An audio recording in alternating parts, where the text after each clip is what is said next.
minus n mu1 and divided by sigma square root of n given mu1.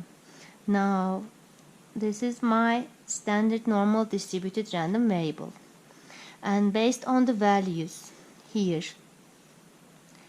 okay, so I will have square root of n mu0 minus mu1 divided by sigma minus z alpha.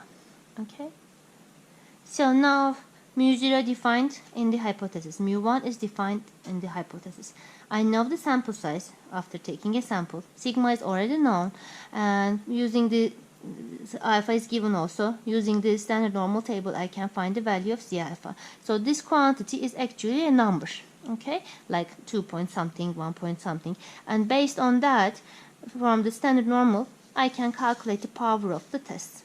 Okay, so this is the end point. Okay, so don't write the, okay, so power function is this one and then stop.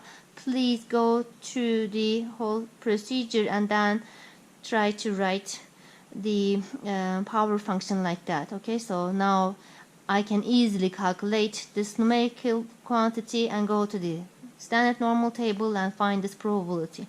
Okay, but if it is this way, then I cannot do that. Okay, so in the exam, please give it to me like that. Okay, so we will see other examples also.